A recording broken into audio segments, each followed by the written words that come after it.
오늘 너는 어여쁘고 참 귀하다, 이 제목으로 함께 말씀 나누겠습니다. 예, 현재 대한민국의 가장 어여쁜 사람이 누구인가? 뭐든지 알아보기 귀찮으면은요, 챗GPT 물어보면은 가르쳐 줍니다. 챗GPT가 뭐라고 그래요. 그러니까는 이 아름답다는 뭐 주관적인 개념이라서 객관적으로 단정질 수는 없습니다. 뭐 이러저러인지 이야기하더니 결국은 마지막 구절에 제가 혹시 어여쁜 그 기준을 외모 중심으로 답해드릴까요? 인품 중심으로 답해드릴까요? 그래서 외모로 했더니 누가 나왔을까요? 이 친구가 꼽은 사람은 송혜교, 수지, 한수지 이런 사람들을 찾아 주었습니다. 이들이 대한민국의 그 외모 간판들이죠. 다 여자들이잖아요. 그래서 아니 남자 없냐고, 우리나라의 최고 예쁜 남자는 누구냐고 물었습니다. 누구일 것 같아요? 제가 몰랐던 사실을 하나 발견했습니다. 2022년부터 2025년까지 전 세계 가장 잘생긴 남자 1위로 오른, 그러니까는 전 세계에 가장 잘생긴 남자, 그것도 2022년부터 꾸준히 미국의 얼굴 분석 스튜디오인 그 코브가 이 사람의 얼굴을 과학적으로 퍼펙트하다, 완벽하다고 평가했다는 그 설명도 붙여주더라고요. 이 사람이 누군지 아십니까? V라고 하지 않고 V라고 그러더라고요. V. BTS의 V. 정말 전 세계에서 가장 잘생긴 남자랍니다. 그리고 이민호, 박형식 이런 사람들도 소개해 주더라고요. 근데 이렇게 말하면 좀 우리 BTS 팬들이나 성우 팬들에게는 좀 몰매를 맞을 수도 있지만, 이 사람들이 그닥 예쁘다는 그런 생각은 들지 않아요. 그들은 같은 세상에 살고 있지만은 전혀 만날 수 없는 다른 세상의 사람들이기 때문입니다. 이런 사람들보다는요, 우리 주변에, 정말 우리 사는 주변에 어여쁘고 귀한 사람들을 종종 보게 됩니다. 이들처럼 그렇게 뛰어난 미모나 이런 게 없겠지만은 근데요, 정말 눈길이 가고 그리고 감탄을 자아내게 하는 사람들이 있습니다. 정말 참 보석 같다, 정말 어여쁘다, 참 귀하다, 이런 사람들을 보면 좀 덩달아 마음이 따뜻해지고 그리고 기분이 좋아집니다. 자, 어떻습니까? 여러분들은요, 어여쁘고 그리고 귀한 사람입니까? 아니면은 하찮고 보잘것없는 사람입니까? 여러분 스스로를 평가할 때 여러분들 어떤 사람이세요? 이제 외모로 보면은요, 글쎄요, 자기 외모에 만족하는 사람이 누가 있을까요? 나르시시즘이라고 이야기하는데 그런 사람 자아도취는 별로 없어요. 어느 중년의 아내가 이제 샤워를 끝내고 거울 앞에 자기의 몸매를 보고서는 그냥 불평을 늘어놓는 거예요. 내가 그렇죠, 당신 만나 이렇게 됐다 이런 불평이겠죠. 그러니까 이제 남편이 뭐라도 위로를 해줘야 될 것 같아서 남편이 이렇게 말했습니다. 당신 어쩌다 보지만 나는 늘 보고 사는데, 늘 보고 사는 나도 참고 사는데 당신도 그냥 좀 참고 살지. 이 남편이 무사했을까 싶긴 한데요. 근데 중년뿐입니까? 한창 외모가 피는 그 청년들도요, 자기 외모에 만족하며 사는 사람들은 많지 않을 것 같아요. 난 참 어여쁜 사람이야, 이리 생각하는 사람들 많지 않을 것 같습니다. 조건은 또 어떻습니까? 내가 이루어놓은 지위라든가, 내가 가지고 있는 어떤 그 업적이라든가, 아니면 내가 모아놓은 뭐라든지 어떻습니까? 그게 내 보기 참 대단하다, 난 참 귀한 사람이야, 이런 생각이 드십니까? 이게 보잘것없네, 이런 생각이 드십니까? 때에 따라 이제 다를 텐데, 뭐 이제 어여쁘고 뭐 대단한 그런 건 아니어도 그냥 이 평범하게만 해도 좋겠는데, 그러니까 평균만 되면 좋겠는데 때로는 그것도 안 되는 것 같아서 다 남들보다 내가 모자라고 부족하고 남들은 저만치 앞서가 있는 것 같아서 때로 자존감이 바닥까지 내려앉을 때도 있어요. 스스로 참 한심하다는 생각이 늘 들면 우울증이고 간혹 어쩌다가 가끔 들기도 합니다. 자, 이러한 그 한심한 모습을 여기 본문에서는 죄인 되었을 때에, 우리가 죄인 되었을 때에 그렇게 말합니다. 죄인된 모습인 거예요. 자, 8절 말씀에 우리가 아직 죄인 되었을 때에, 여러분요, 다 아름답게 보이는 게 있습니다. 멀리서 보면은요. 그러니까 이제 적당한 거리를 보면은 다 이게 어여쁘게 보여요. 귀하게 보입니다. 그렇게 보이도록 만들어진 어떤 그 일부분 아니면은 그렇게 위장된 어떤 그런 부분만 바라보기 때문이에요. 그러니까 적당한 거리만 두면 이 뭐 다툼도 싸움도 접촉을 하면 가까워야죠. 멀리 있으면 절대 싸울 일이 없어요. 절대 다툴 일도 없습니다. 그렇게 멀리서 보면은요, 이슬만 먹고 사는 줄 알아요. 화장실도 안 가는 줄 알지요. 우리는 환상이라고 그래요. 좀 어려운 말은 로망인 거죠. 근데 가까이에서 바라보면은요, 가까이 가게 되면 이제 안 보이던 게 보이기 시작해요. 감추었던 것들이 보이기 시작하고요, 보이지 않는 게 보입니다. 아니 화장실은 잠깐 안 갈 수 있지만 어떻게 하루 종일 안 갈 수가 있어요? 그럴 수는 없지요. 잠깐은 가릴 수 있어요. 잠깐은 숨길 수 있어요. 그런데 온전히 감출 수는 없어요. 가까이 가다 보면은요, 오래 보면은요, 볼 거 못 볼 거 다 보게 됩니다. 누군가와 가까워진다는 것은 새로운 것들을 발견할 가능성도 있지만 그건 그리 많지 않고요. 새로운 아름다움보다 예전에 몰랐던 그러한 이제 추함을 발견하는, 바라보는 각오를 해야 합니다. 멀리 있을 때는 그런 줄 몰랐는데 가까이서 만나보니까 전혀 다른 사람이에요.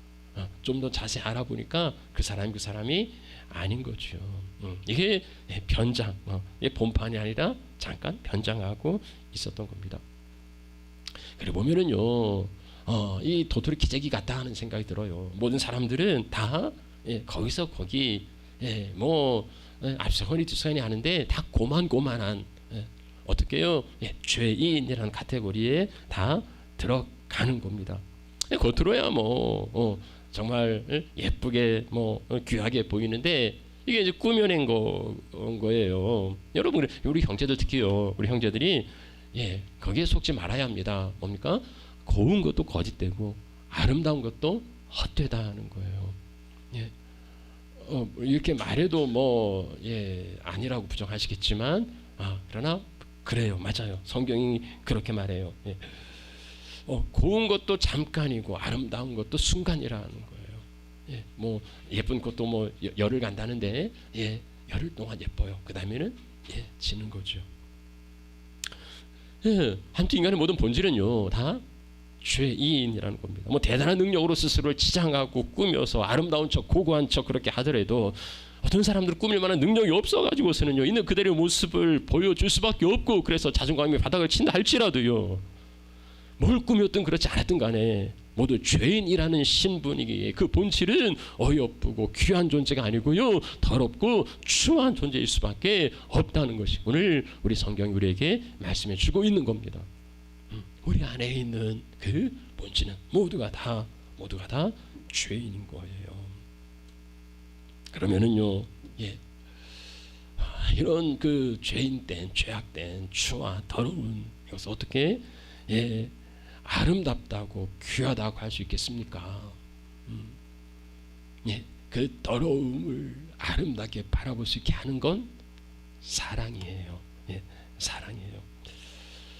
여러분요, 나 자신을 보더라도 내가 보잘것없는 이제 그런 존재일 수 있는데, 근데 그런 나를 어여쁘다고 귀하다고 인정하는 사람이 있죠.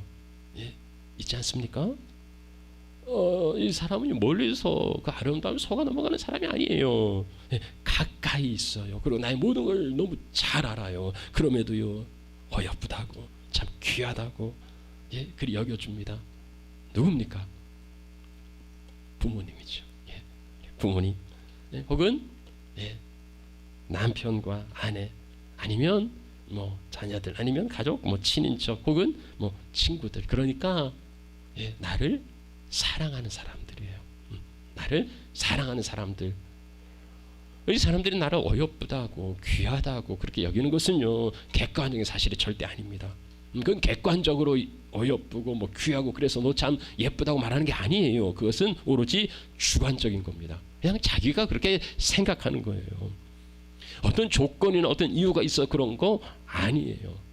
그냥 무조건적인 거예요. 자식이니까, 예, 부부니까, 남편이니까, 친구니까, 예, 그래서 그냥 무조건적으로 그냥 예, 덮어놓고 그냥 너 좋아, 너 사랑스러워, 인정하는 겁니다. 여러분, 우리 아이들 보세요. 우리 선우나 주한이, 예, 정말 이 아이들이 우리 교회 보배예요.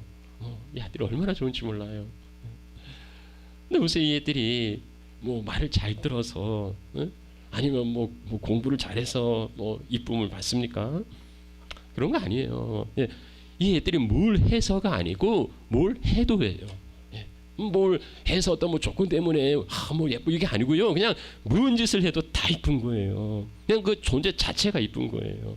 뭐 떼쓰고 뭐 고집 부리고 뭐 울고 해도요, 그것도 이쁘고요. 예, 뭐 뭘 해도 다 예쁜 시간이면 큰 소리를 치고 뭐 해도요, 괜찮은 거예요. 예, 귀여운 거예요. 요즘 애들이 이제 뭐 이렇게 뭐 말을 좀 하려고 하죠. 의사표현을 하려고 하는데 어떻습니까, 여러분? 알아들으시겠어요? 근데 그 말을 또 알아듣는 사람이 있어요. 도대체 이게 뭔 말인지 모르겠는데 하고서는 또 의사소통이 된단 말입니다. 누굽니까? 사랑하는 사람들은 알아요. 정진규 시인의 그 옹알이라는 시를 보게 됐는데요. 이 시는 아내 주기는 이래요. 우리 집에 지금 천사 한 분이 와 계신다. 딸이 아기를 낳았다. 이 딸이 이제 산후조리하려고 이제 친정에 와 있는데, 이 아기가 뭐라 이 옹알이 하는 모습을 보고 이 시인이 이 옹알이라는 시를 쓴 거예요. 시인은 짧은데요. 아기 천사께서 옹알이를 시작하신 아침, 나와 모든 것들의 사이가 한결 좋아졌다. 무사통과다. 옹알이는 의미도 무의미도 다 통한다. 하나님이 그것만 가르쳐 보내셨다. 나의 말씀들을 잠시 반납했다. 여러분, 옹알이가 언어입니까? 언어라기보다는 무의미한 소리지요. 예. 무의미한 이 소리에 사람들은 반응해요.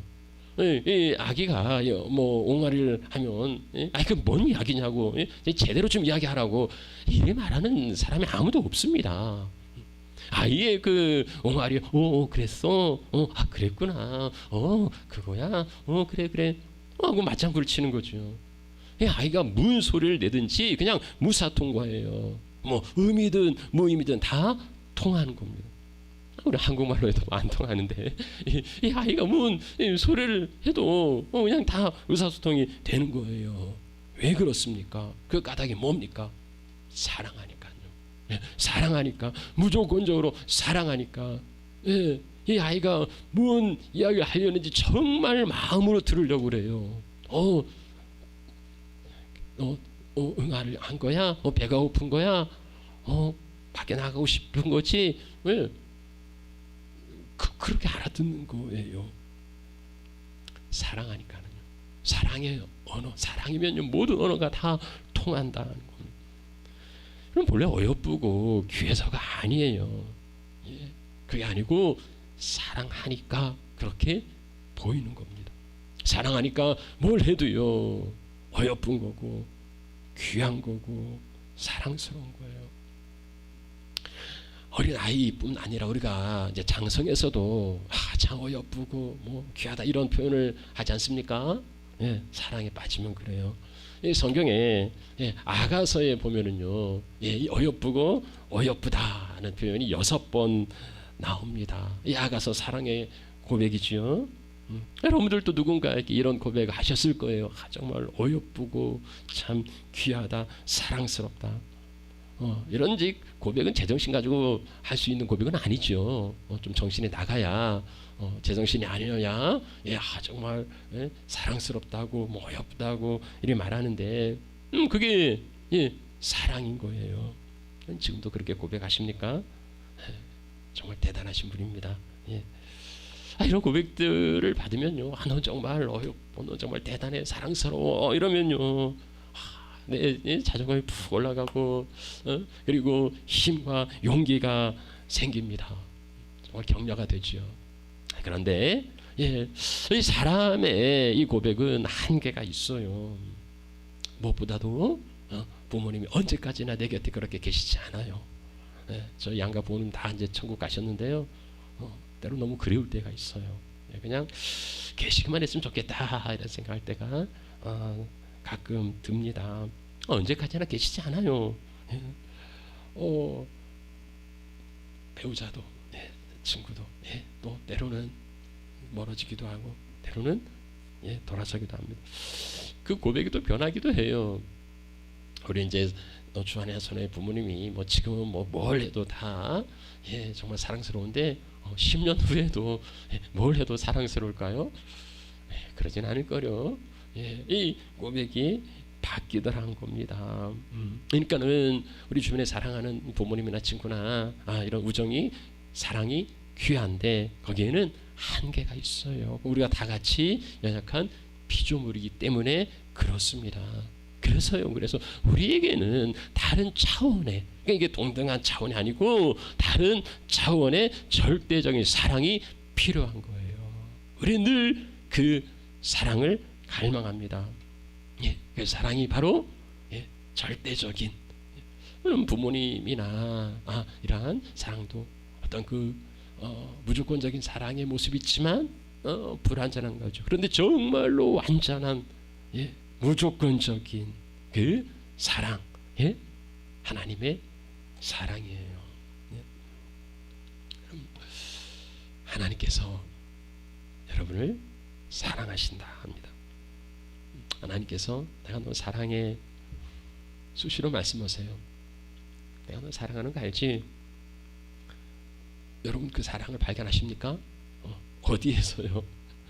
날 사랑하심, 날 사랑하심. 날 사랑하심? 성경에 써있네. 성경에서요. 성경은 하나님의 연애 편지예요. 그래서 어느 곳을 펼치더라도 내가 너 사랑해 하는 사랑을 발견하실 수 있을 겁니다. 천지를 지으신 하나님께서, 인간의 모든 생사 호화복을 주관하시는 절대자이신 하나님께서 나를 사랑하신다고요. 세상 어떤 권력자, 어떤 뭐 부유한 자, 이런 사람 뒤를 봐주는 그것도 든든하겠지만은, 그런데 이 천지 만물을 다 가지신 하나님께서, 그리고 그것을 주관하시는 하나님께서 나를 사랑하신다고 말씀하시는 거예요. 참 우리에게 큰 힘을 줍니다. 나를 있는 그대로 받아주시고 있는 그대로 사랑하신다. 내가 하나님을 기쁘게 하기 위하여서 뭔가를 해야만 하나님이 나를 기뻐하시는 그런 조건적인 게 아닌 거예요. 내가 사랑스럽거나 내가 사랑받을 만한 존재가 아닌데, 내가 얼마나 대단하게 살아가지고서는 하나님의 기쁨이 되고 하나님의 영광이 되고 그런 존재도 아닌데, 나는 늘 하나님 보시기에 연약하고 부족하고 쓰러지고 좌절하고 절망하고 넘어지는 그러한 존재임에도 불구하고 하나님이 나를 부끄럽다고 치우지 않으시고요, 하나님이 나를 부끄럽다고 외면하지 않으시고요, 그럼에도 여전히 사랑한다고, 여전히 사랑한다고 그렇게 다가와 손 내밀어 주시는 거예요. 여러분 이 사실이 믿어지십니까? 여러분 이 사실을 붙들고 계십니까? 하나님이 나를 사랑한다. 하나님 나를 사랑한다. 그게 때로 큰 힘을 주지만 또 어떤 사람들에게는요, 그 사랑의 고백이 분노를 가져오기도 합니다. 우리가 살아가는 세상은 여전히 죄의 영향력 가운데 놓여 있습니다. 우리가 법적으로는 우리가 죄에서 벗어나 자유를 얻었고, 그리고 우리 신분이 하나님의 자녀로 살아가지만, 그런데 우리가 살아가는 세상은 여전히 죄의 영향력 가운데 있고, 모순이 있고, 그리고 불합리가 있어요. 그걸 피해갈 수가 없어요. 세상뿐입니까? 하나님은요, 하나님이 나를 사랑하신다고는 하시는데, 그런데 그 하나님을 다 이해할 수가 없는 거예요. 하나님이 행하시는 그 일들을 내 생각과 지식으로 납득할 수가 없어요. 그래서 때로 하나님이 나를 사랑한다고는 하시는데 그게 빈말인 것 같아요. 그게 공허하게 들려요. 그게 진실인 것 같지가 않아요. 하나님이 나를 사랑하신다고 그러면 내가 왜 이러는데, 나에게 사랑하신다고, 그게 사랑이냐고. 모든 일이 형통하고 잘 되면, 부유하고 건강하면 누가 하나님의 사랑을 의심합니까? 정말 하나님 사랑하시는구나 할 수 있겠는데, 어떤 사람은요, 태어나면서부터 장애가 있어요. 어떤 사람 태어나면서부터 한계를 가지고 태어납니다. 하나님을 사랑하는데 왜 이 지질한 가난에서 벗어날 수가 없는지, 왜 늘 실패와 좌절 가운데에 되풀이해야 하는지, 아무런 이유 없이 까닭 없이 고난을 당해야 하는지, 왜 환난을 당해야 하는지, 그 사람들에게 하나님의 사랑이 느껴지겠습니까? 불공평한 거예요. 왜 하나님 누구는 사랑하는데 나에겐 사랑하지 않는 것 같은 편애와 차별로 느껴지는 겁니다. 세상에는 부자가 있고 가난한 사람들이 있기 마련입니다. 그건 하나님께서 하셨다고 말씀해요. 하나님이 어떤 사람에게는 재물과 부요를 주셔서 누리게 하셨답니다. 그럼 이게 그 수고의 대가입니까? 아니에요. 그 사람이 그렇게 노력해서 얻었다고 말하는 게 아니고, 이것은 선물이래요. 그냥 하나님이 거저 주시는 거랍니다. 개혁성경에서는 분복이라고 그렇게 번역을 했는데요, 각자 받고 태어난, 이게 다 제각기 달라요. 이건 그냥 주시는 거예요. 누구는 많이 주고 누구는 적게 준 거예요. 근데 특별히 구약 성경에 보면은요, 이 재물과 부요와 형통은 하나님 사랑의 증표라고 말씀하고 있어요. 그러니까 누구에게 더 주냐? 하나님 사랑하는 자에게. 내가 너 사랑의 그 증거로 재물과 부요와 형통을 주시는 겁니다. 오늘날도 하나님은 누군가는 여전히 부유하게 하시고 누군가는 형통하게 하지만, 누군가에게는 가난을 벗어날 수 없게 하시고 가는 길마다 막히게 하시기도 해요. 그럼 정말 하나님께서 그 사람을 사랑한다는 그 말이 유효하겠습니까? 정말 하나님이 그 사람을 사랑한다고, 그 사랑하는 건 맞는 겁니까? 여러분, 사랑이라는 게 논리와 말로 설득하는 게 아니잖아요. 내가 너 사랑해서 그 말에 넘어가는 그런 사람도 있지만, 대부분 그거 아니에요. 그냥 사랑은 느껴지는 거예요. 말하지 않아도 사랑한다는 게 느껴집니다. 그럼 그 가운데 있을 때, 그 좌절과 절망 가운데 있을 때, 내가 너 사랑해 라는 하나님의 그 사랑이 정말 그 사람에게 와 닿을까요? 느껴지겠습니까? 하나님께서 우리를 사랑하신다는 그 사랑의 확실한 증거, 사랑의 확증, 그건 뭘까요?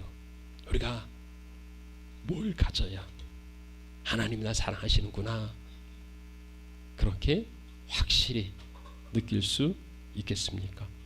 오늘 본문이 그것을 말하고 있어요. 로마서 5장 8절 말씀인데요, 우리 한 목소리로 한번 같이 읽어봅시다. 자, 우리가 아직 죄인 되었을 때에 그리스도께서 우리를 위하여 죽으심으로 하나님께서 우리에 대한 자기의 사랑을 확증하셨느니라. 하나님께서 우리에 대한 당신의 사랑을 확증하셨다고 말합니다. 그게 뭡니까? 그리스도께서 우리를 위하여 죽으심으로. 하나님 사랑의 증거는 더 이상 구약성경에 말하는 재물도요, 그리고요 부요도 형통도 아니에요. 오늘 우리가 살아가는 우리 시대에 하나님 사랑의 확실한 증거는 예수께서 우리를 위하여 죽으셨다는 겁니다. 예수께서 우리를 위하여 죽어 주신 그게 하나님 사랑의 확실한 증거예요. 예수께서 나를 위하여 죽으심으로 우리가 구원을 받았습니다. 성경을 가장 요약하는 요한복음 3장 16절, 하나님이 세상을 사랑하셔서 독생자를 주셨답니다. 하나님이 나를 사랑하셔서 독생자를 주셨다는 거예요. 왜요? 멸망하지 않고 영생을 얻게 하려 하십니다. 그가 우리를 위하여 죽으심으로 우리가 살았어요. 사망 가운데 있지 않고 우리는 생명을 얻었습니다. 죽음으로 끝나는 허무한 인생이 아니라 이제는 영원한 삶을 누리게 하셨다는 거예요. 예수 그리스도 오시기 전에는요, 구약시대는 하나님의 그 풍성한 사랑을 보여줄 수 있는 단편적이고 아주 지엽적인 그리고 희미한 그림자와 같은 방법은 재물이었습니다. 장수였어요. 부유였어요. 그래서 이 땅에 사는 동안만이라도 편하게 오래오래 살 수 있도록 하신 겁니다. 아니 그건 그림자예요. 아니 하나님의 사랑이, 우리가 이 땅에서 잘 먹고 잘 살다가 지옥 가면 뭐합니까? 그건 아무런 의미가 없는 거잖아요. 죽음으로 끝나는 허무한 인생이 아니라 그것을 넘어서는 영생, 영원토록 풍성한 그 은혜와 사랑이 정말 하나님의 사랑인 거죠. 예수 그리스도 오심으로 하나님의 그 풍성함은 어떻게 나타났습니까? 자, 요한복음 10장 10절이죠. 도둑이 오는 것은 도둑질하고 죽이고 멸망시키려는 것뿐이지만, 자 여기서부터 우리 함께 봉독합시다. 내가 온 것은 양으로 생명을 얻게 하고 더 풍성히 얻게 하려는 것이라. 주님께서 우리를 풍성하게 하시려고요, 정말 풍요롭게 하시려고요 오셨다고 말씀합니다. 예수 그리스도를 통한 하나님의 풍성한 사랑인 거예요. 그것은 영원한 풍성함이에요. 그리스도 안에 세상의 그 그림자로 보여지는 그런 부와 권세와 그리고 형통과 장수, 이 모든 것들이 그리스도 안에 있습니다. 보세요. 골로새 2장 2절 말씀, 그 모든 풍성함과 하나님의 비밀인 그리스도라고 말합니다. 그 안에는요 지혜와 지식의 모든 보화가 감추어져 있다. 예수 안에 모든 지혜와 지식의 보화가 그 안에 있습니다. 예수 안에 참된 풍요가 있는 거예요.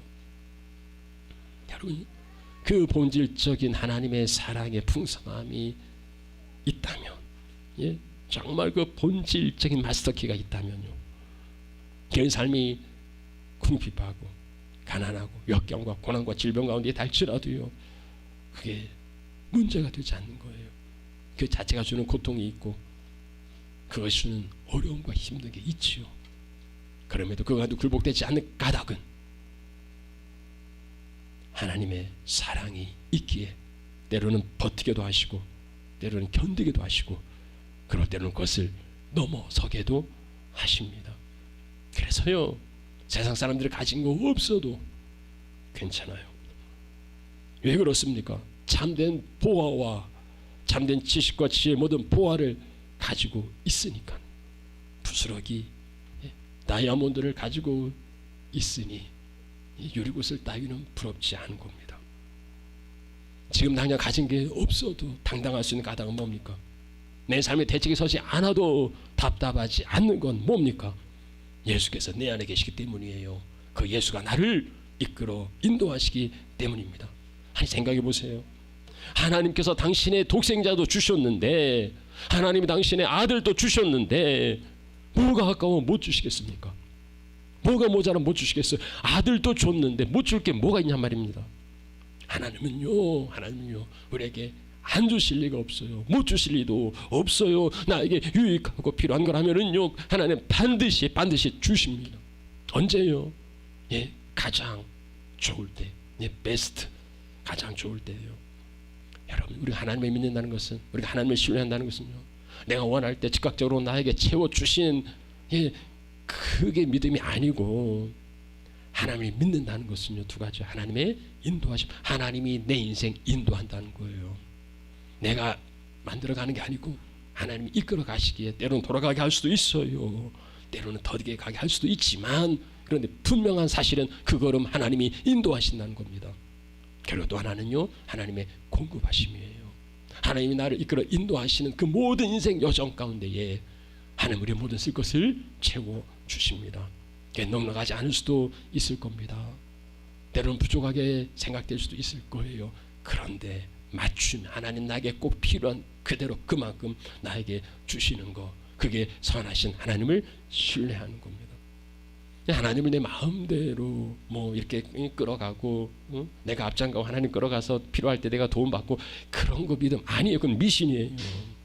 하나님 나를 가장 좋은 길로 이끌어 가시고 때를 따라 공급해 주십니다. 그래서 그리스도인의 삶은 어떤 처지에 놓여 있든 어떤 형편이 있든지 간에 그게 최선이고 최상이에요. 하나님의 최고의 은혜인 겁니다. 한번 또 이렇게 이야기하면 그럼 뭐 되는 대로 그냥 만족하며 살아가라는 거, 그런 이야기 아니에요. 예, 그런 이야기가 아니고 하나님이 우리 과정을 통하여 주신 은혜가 있으니까 그 은혜를 바라보자 하는 겁니다. 그리고 우리 인생이 여기서 끝나는 거, 이게 끝 아니에요. 하나님 우리를 앞으로도 인도해 가세요. 그러니 지금 이 고뇌 자리에 있다 해서 그게 전부가 아닌 거예요. 소망은요, 하나님의 이끄심을 미리 바라보는 겁니다. 하나님은 합력하여서 선한 역사를 이루어 가게 하십니다. 그것이 믿음이에요. 그걸 보지 못한 사람들은요, 당장 현실에 급급하고 그게 전부인 거라고 생각한 사람들은 예수를 버렸습니다. 보잘것 없는, 뭐 아무 가치도 없는 예수라고 버렸습니다. 그러나 사실은요, 예수는 보배로운 산 돌이십니다. 머릿돌이에요. 기초예요.